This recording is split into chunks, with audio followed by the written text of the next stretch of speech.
Sammy and His Shepherd, Seeing Jesus in Psalm 23. Written by Susan Hunt.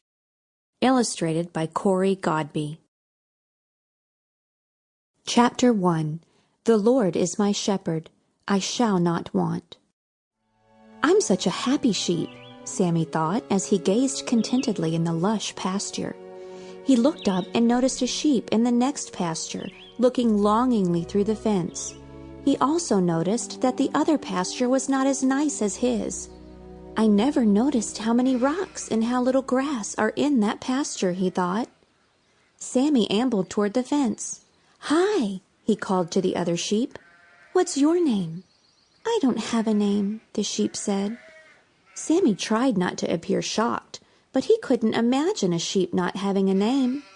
Then he noticed that the sheep was very skinny and that flies were buzzing around her head. The little sheep asked, Do you have a name? My name is Samuel, but everyone calls me Sammy. Where did you get your name? My shepherd named me soon after he bought me. He names all of his sheep. Why does he do that? The sheep asked as she shook her head to try to make the flies go away. Well, I guess because he loves each one of us and he knows us by name. Samuel means heard by God. I was wounded and sick when my shepherd bought me, and he prayed for me. He named me Samuel so that I would always remember that God heard his prayer. You sure seem happy, the little sheep said. Of course I'm happy. I have the best shepherd in the whole world. I know that I will never want for anything. How can you know that? Because my shepherd loves me and he always takes care of me, Sammy answered. I don't understand, the little sheep said. Look at this pasture. There's never enough grass to eat. I'm always hungry, and our water isn't very good either. I'm sorry you're hungry, Sammy replied.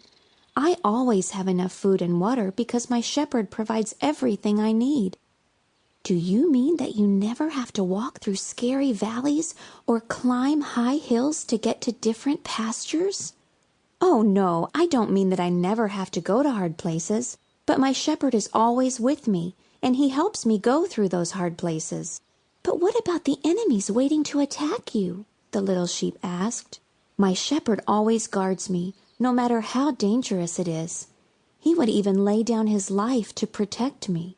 I wish I had a shepherd I could trust, the little sheep moaned. Talking to the little sheep made Sammy grateful for his shepherd.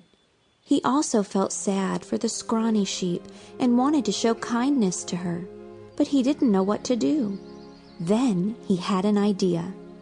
Can we be friends? Sammy asked. He noticed that the little sheep's eyes brightened, so he continued. Since you don't have a name, I'm going to call you my friend. The little sheep seemed to stand a bit taller, and she certainly looked happier. I like that, she said. I'll see you tomorrow. Same time, same fence, Sammy laughed. Chapter 2. He Makes Me Lie Down in Green Pastures. Hi, my friend, Sammy called as he waddled to the fence. Hi, Sammy. What have you been doing? Well, Sammy yawned. I just got up. I've been snoozing on the other side of the pasture. It was so restful. My friend looked puzzled. How can you lie down and rest with so many distractions? I don't have any distractions, Sammy replied. But aren't you afraid that something terrible will happen to you? No, Sammy answered. What about the bigger sheep or the flies and insects? And aren't you just too hungry to lie down and rest? My friend quizzed. Sammy was a bit bewildered. No, my friend. I don't worry about any of those things. My shepherd takes care of everything so that I can lie down and rest. I wish I belonged to your shepherd, my friend said as a bigger sheep butted her with his head and pushed her away. Once again, Sammy felt sad for the little sheep. He was so troubled that he didn't notice Grandma mosey up beside him. She wasn't really his grandmother, but all the sheep called her that because she was the oldest sheep in the flock. Sammy was startled when he heard Grandma's kind old voice.